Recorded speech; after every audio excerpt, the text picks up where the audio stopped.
옛날, 아주 먼 옛날 강원도의 이름. 모를 깊은 골짜기에는 설이라는 이름의 12살 소녀가 살고 있었습니다. 설이는 부모님을 일찍 여의고 산빛 아래 위태롭게 세워진 작은 초막에서 홀로 살아가는 고아였지요. 마을 사람들은 설이를 산의 아이라고 불렀습니다. 비록 입은 옷은 여기저기 기운 자국이 가득하고 얼굴엔 항상 숯검정이 묻어 있었지만 설이의 눈망울만큼은 깊은 밤 산속에서 빛나는 샛별처럼 초롱초롱했습니다. 설이는 산짐승들이 다치면 약초를 지식여 발라주고 길 잃은 나그네에게는 자신이 먹을 도토리 한 알이라도 나누어주는 따뜻한 심성을 가진 아이였습니다. 그러던 어느 유난히도 추운 겨울날이었습니다. 하늘에서는 마치 구멍이라도 난 듯 한방눈이 쏟아져 내렸고 살을 에이는 듯한 칼바람이 온 산을 휘감았습니다. 설이는 당장 오늘 밤 아궁이를 지필 땔감이 부족해 무거운 지게를 지고 산을 올랐습니다. 아우, 추워라. 얼른 나무를 구해서 내려가야 할 텐데. 설이가 절벽 근처를 지나갈 무렵이었습니다. 매서운 바람소리 사이로 희미한 신음소리가 들려왔습니다. 설이는 귀를 쫑긋 세우고 소리가 나는 쪽으로 조심스럽게 다가갔습니다. 그곳에는 얇은 호적삼 차림을 한 할머니 한 분이 눈더미 속에 파묻힌 채 쓰러져 계셨습니다. 더욱 기가 막힌 것은 할머니의 발이었습니다. 이 추운 겨울에 신발도 없이 얇은 버섯만 신은 채 발이 꽁꽁 얼어 있었지요. 설이가 조심스럽게 버선을 벗겨보니 할머니의 발가락은 이미 동상으로 인해 검보라색으로 변해 있었습니다. 세상에, 누군가 일부러 할머니를 이런 험한 곳에 버린 게 분명해. 설이는 분노와 슬픔이 차올랐지만 일단 할머니를 살리는 것이 급선무였습니다. 가녀린 소녀의 힘으로 할머니를 업고 눈길을 내려가는 것은 불가능에 가까웠습니다. 설이는 기지를 발휘해 근처 칠렁굴을 꺾고 나무 껍질을 엮어 튼튼한 썰매를 만들었습니다. 손끝이 갈라져 피가 났지만 설이는 멈추지 않았습니다. 할머니를 썰매에 싣고 온 힘을 다해 끄는 소녀의 뒤로 붉은 핏자국이 점점이 맺혔습니다. 설이는 정신을 잃은 할머니를 초막으로 모셔와 정성껏 간호하기 시작했습니다. 하나뿐인 낡은 솜니부를 할머니에게 덮어드리고 자신은 아궁이 앞에 앉아 밤새 불을 지폈습니다. 설이는 할머니의 꽁꽁 얼어붙은 발을 자신의 따뜻한 손으로 끊임없이 문질렀습니다. 할머니, 제발 정신 차리세요. 저처럼 혼자가 되시면 안 돼요. 설이의 간절한 기도가 하늘에 닿았는지 이튿날 아침 할머니가 가늘게 눈을 떴습니다. 할머니는 낯선 천장과 자신을 바라보며 환하게 웃는 설이를 보고 깜짝 놀랐습니다. 여기가 저승이냐? 아니면 꿈이냐? 할머니가 쉰 목소리로 묻자 설이는 얼른 따뜻한 물 한 잔을 건넸습니다. 아니에요, 할머니. 제 집이에요. 산에서 쓰러져 계신 걸 제가 모셔왔어요. 설이는 할머니가 기운을 차릴 수 있도록 부엌으로 달려가 죽을 끓였습니다. 그 죽은 설이가 올겨울을 나기 위해 아껴두었던 마지막 도토리 가루로 만든 것이었습니다. 소금조차 제대로 치지 못한 거친 도토리 죽이었지만 설이는 정성을 다해 죽을 식혀 할머니의 입가에 가져다 드렸습니다. 변변치 않지만 이거라도 드셔야 기운을 차리세요. 할머니는 평생 화려한 기와집에서 비단옷을 입고 수십 명의 하인이 차려주는 사내진미만 먹어온 분이었습니다. 하지만 어린 소녀가 내민 이 초라한 도토리죽 한 그릇은 그 어떤 진수성찬보다 달고 따뜻했습니다. 할머니의 눈에서 뜨거운 눈물이 뺨을 타고 흘러내렸습니다. 오냐, 참으로 만나구나. 내 평생 이토록 귀한 음식은 처음 먹어보는 것 같구나. 할머니는 설이의 까만 눈망울을 보며 20년 전 역병으로 잃어버린 자신의 손녀를 떠올렸습니다. 할머니는 결심했습니다. 자신을 죽이려 했던 탐욕스러운 세상 대신 이 착한 소녀의 곁에서 남은 여생을 보내기로 말입니다. 사실 할머니의 정체는 과거 왕실에서 중전마마의 병을 다스리던 전설적인 어이 연하였습니다. 평생 인수를 펼치며 부와 명예를 쌓았지만 남편과 자식을 일찍 여의고 외로이 지내던 중 재산을 노린 집사 조달의 음모에 빠져 깊은 산속에 버려졌던 것이지요. 할머니는 서리에게 자신의 신분을 숨긴 채 평범한 할머니인 척 지내기로 했습니다. 하지만 서리의 영특함과 따뜻한 심성을 보며 자신의 평생 노하우를 전수해주고 싶다는 열망이 생겼습니다. 서리야, 내가 옛날에 의원들 수발을 좀 들었단다. 내가 아는 몇 가지 비법을 너에게 가르쳐주마. 그날부터 할머니와 서리의 비밀스러운 수업이 시작되었습니다. 할머니는 서리에게 산천초목의 모든 풀줄기와 뿌리가 어떻게 사람의 병을 고치는지 가르쳤습니다. 사람들이 잡초라고 부르는 저 새비름도 사실은 장수하게 만드는 귀한 약초란다. 세상에 쓸모없는 생명은 하나도 없단다. 서리는 할머니의 가르침을 스펀지처럼 흡수했습니다. 특히 할머니는 진맥하는 법을 강조했습니다. 진맥은 손가락 끝으로 느끼는 게 아니다. 환자의 아픔이 내 가슴으로 전해질 때 비로소 마음의 눈으로 맥이 보이는 것이란다. 서리는 매일 산을 타며 할머니가 말한 약초들을 찾아내고 그 성질을 머릿속에 새겼습니다. 할머니는 가끔씩 서리의 손을 잡고 자신의 맥을 짚게 하며 실전 교육을 병행했습니다. 서리는 할머니의 손에서 느껴지는 규칙적인 박동이 마치 대지의 고동처럼 신비롭게 느껴졌습니다. 가난하고 배고픈 삶이었지만 두 사람의 초막에는 웃음꽃이 피어났습니다. 서리에게는 태어나서 처음으로 가족이라는 울타리가 생겼고 할머니에게는 자신의 의술을 이어갈 소중한 제자가 생긴 것이지요. 꽃이 피고 새가 우는 평화로운 봄이 찾아왔지만 산 아래 마을에는 무시무시한 불청객이 찾아왔습니다. 아이들이 갑자기 고열에 시달리며 온몸에 붉은 꽃 같은 반점이 피어오르는 괴질이 돌기 시작한 것입니다. 마을 의원들은 이것은 하늘이 내린 형벌이다 라며 전염을 두려워해 모두 도망을 가버렸습니다. 마을 곳곳에서는 자식을 잃은 부모들의 통곡 소리가 끊이지 않았습니다. 산에 약초를 캐러 갔다가 이 광경을 목격한 서리는 사색이 되어 집으로 달려왔습니다. 할머니, 큰일 났어요. 아래 마을 아이들이 숨도 못 쉬고 죽어가고 있어요. 할머니는 서리의 말을 듣고 과거의 아픈 기억이 떠올라 몸을 떨었습니다. 그건 20년 전 내 자식들을 앗아갔던 그 병이로구나. 할머니는 잠시 망설였습니다. 자신의 신분이 드러날까 두려웠기 때문입니다. 하지만 서리가 할머니의 치마폭을 잡으며 애원했습니다.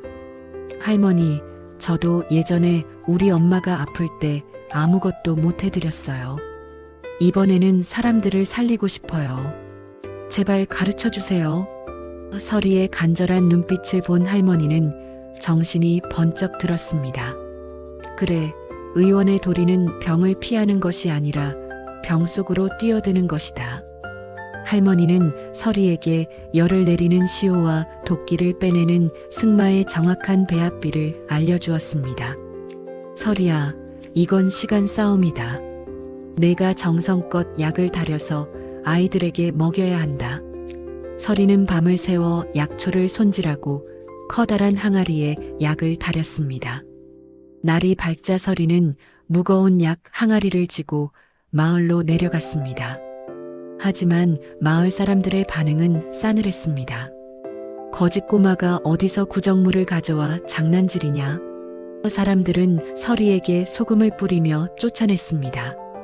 서리는 돌부리에 걸려 넘어지면서도 약 항아리만큼은 품에 안아 지켜냈습니다. 서리는 울면서도 포기하지 않고 가장 가난한 집, 의원조차 문전박대한 초막을 찾아가 약을 먹였습니다. 기적이 일어났습니다. 서리가 준 약을 먹은 아이가 반나절 만에 고열이 내리고 정신을 차린 것입니다. 소문은 순식간에 고을 전체로 퍼져나갔습니다. 이 소식은 마을의 최고 부자로 행세하던 집사 조달의 귀에도 들어갔습니다. 조달은 과거 연하 할머니를 산에 버리고 그녀의 막대한 재산을 가로챈 장본인이었습니다. 그는 저작거리에서 사람들이 산속에 사는 소녀 의원이 신비한 약을 쓴다는 이야기를 듣고 안색이 변했습니다. 그 약의 배합비가 예사롭지 않다던데 혹시 그 늙은이가 살아있는 것 아닌가? 조달은 신복들을 불러 산속 초막을 은밀히 살피라고 명령했습니다. 조달은 불안감에 밤잠을 설쳤습니다. 만약 할머니가 살아있다면 자신이 저지른 범죄가 천하에 드러날 것이고 지금 누리고 있는 부귀영화는 물거품이 될 터였습니다. 절대 그럴 리 없다. 그 추운 겨울에 버선발로 버려진 노파가 어찌 살아남겠느냐.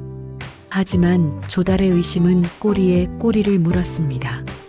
한편 초막에서는 할머니가 위기를 직감하고 서리에게 당부했습니다. 서리야, 누군가 우리를 지켜보고 있다. 지금부터 나는 노망이 난 미친 할머니 행세를 할 테니 너는 절대 내 정체를 말해서는 안 된다. 조달의 신복들이 초막의 문을 박차고 들어왔을 때 할머니는 머리를 풀어헤치고 침을 흘리며 바닥에 굴러다니는 돌멩이를 보고 아이고 우리 강아지 밥 먹자라며 헛소리를 늘어놓았습니다. 서리는 재빨리 달려와 할머니를 감싸 안으며 외쳤습니다. 우리 할머니 아픈 분인데 왜 남의 집에 함부로 들어오세요? 당장 나가세요. 신복들은 낡고 지저분한 방 안과 미쳐버린 할머니의 모습을 보고는 코를 쥐고 나갔습니다. 나으리 가보니 별거 없습니다. 그냥 노망난 늙은이와 거지 꼬마뿐입니다. 조달은 그제야 안도의 한숨을 내쉬었지만 여전히 찝찝한 마음을 감출 수 없었습니다. 그로부터 며칠 후 고을 사또의 하나뿐인 외동딸 연희가 원인 모를 다리마비로 쓰러지는 사건이 발생했습니다. 연희는 서리와 평소 담장 너머로 산딸기를 나누어 먹으며 우정을 쌓던 유일한 친구였습니다. 사또는 전국에서 용하다는 의원을 모두 불렀지만 누구도 연희의 다리를 고치지 못했습니다. 연희는 점점 기력을 잃어갔고 사또 부부는 절망에 빠졌습니다. 이 소식을 들은 서리는 할머니에게 울며 매달렸습니다. 할머니, 연희가 죽어가고 있어요. 연희는 저의 소중한 친구예요. 제발 도와주세요. 할머니는 고뇌에 빠졌습니다. 관아에 발을 들인다는 것은 조달의 눈에 띌 위험이 너무나 컸기 때문입니다. 하지만 서리의 상처받은 마음과 어린 생명을 외면할 수는 없었습니다. 그래, 가자. 대신 내 얼굴을 철저히 가려야 한다. 할머니는 낡은 쓰개치마를 깊게 눌러쓰고 서리의 손을 잡은 채 관아로 향했습니다. 사또는 지푸라기라도 잡는 심정으로 서리와 할머니를 안방으로 들였습니다. 할머니는 조심스럽게 연희의 맥을 짚고 다리를 만져보았습니다. 이건 냉기가 혈관을 막아 피가 돌지 못하는 기혈 막힘입니다. 침으로 막힌 곳을 뚫어야 합니다. 방 안에는 팽팽한 긴장감이 감돌았습니다. 할머니는 품속에서 오래된 침통을 꺼냈습니다. 늙고 기력이 쇠한 탓에 할머니의 손끝이 미세하게 떨렸습니다. 서리는 할머니의 손을 조용히 맞잡았습니다. 할머니, 제가 도와드릴게요. 마음으로 침을 놓으세요. 할머니는 눈을 지그시 감고 기운을 모았습니다. 그 순간 할머니의 몸에서 예사롭지 않은 기백이 뿜어져 나왔습니다. 할머니는 정광석화 같은 솜씨로 연희의 혈자리에 침을 놓았습니다. 잠시 후 연희가 검은 피를 토해내더니 차갑던 다리에 온기가 돌기 시작했습니다. 아, 다리가 따뜻해져요. 연희가 기적처럼 발가락을 움직이자 사또 부부는 통곡하며 기뻐했습니다. 연희를 살리고 돌아온 그날 밤, 조달은 결국 극단적인 선택을 했습니다. 신복들을 시켜 서리의 초막에 불을 지르라고 명령한 것입니다. 증거를 없애야 한다. 그 노파와 꼬마를 잿더미로 만들어버려라. 한밤중 매캐한 연기에 잠을 깬 서리는 불길에 휩싸인 집을 보고 경악했습니다. 서리는 젖은 이불로 할머니를 감싸고 등을 내밀었습니다. 할머니, 어서 업히세요. 제가 꼭 살려드릴게요. 서리는 타오르는 대들보를 피해 할머니를 업고 필사적으로 밖으로 뛰쳐나왔습니다. 뒤편에서 초막이 무너져 내리는 소리가 들렸지만 서리는 뒤도 돌아보지 않고 관아를 향해 달렸습니다. 관아에 도착한 서리와 할머니는 만신창이가 된 모습으로 사또 앞에 섰습니다. 사또 나으리 조달이라는 자가 저희를 죽이려 했습니다. 사또는 크게 노하여 조달을 즉시 압송하라고 명령했습니다. 조달은 관아 마당에 끌려와서도 끝까지 발럽발럽했습니다. 저는 모르는 일입니다. 저 거지들이 저를 모함하는 것입니다. 그때 할머니가 쓰고 있던 쓰개치마를 천천히 벗었습니다. 할머니의 위험 있는 얼굴을 본 조달은 사색이 되어 자리에 주저앉았습니다. 할머니는 품 안에서 붉은 비단 주머니를 꺼내 사또에게 바쳤습니다. 주머니 속에는 임금이 하사한 옥놀이개와 내의원 의녀수 임명 교지가 들어 있었습니다. 저는 전대 왕후 마마를 모셨던 장현아입니다. 저자는 주인의 은혜를 저버리고 저를 죽이려 했으며 이제는 죄 없는 아이까지 해치려 했습니다. 조달은 더 이상 도망갈 곳이 없음을 깨닫고 바닥을 기며 용서를 구했습니다. 하지만 사또는 불호령을 내렸습니다. 천륜을 어기고 인수를 펼치려는 자들을 해치려 한 죄, 결코 용서할 수 없다. 저놈의 재산을 모두 몰수하고 평생 관노로 삼으라. 조달은 비참하게 끌려나갔고 마을 사람들은 소녀 의원 서리와 할머니의 승리에 환호했습니다. 모든 진실이 밝혀진 후 할머니는 되찾은 재산으로 마을 입구에 커다란 의원을 세웠습니다. 의원의 이름은 서리의 이름과 할머니의 이름을 딴 서련의원이었습니다. 할머니는 더 이상 신분을 숨길 필요가 없었지만 화려한 서울로 돌아가는 대신 서리와 함께 이 골짜기에 남기로 했습니다. 서리야, 기와집은 중요하지 않다. 누구나 아플 때 찾아올 수 있는 이 의원이 나의 진짜 집이란다.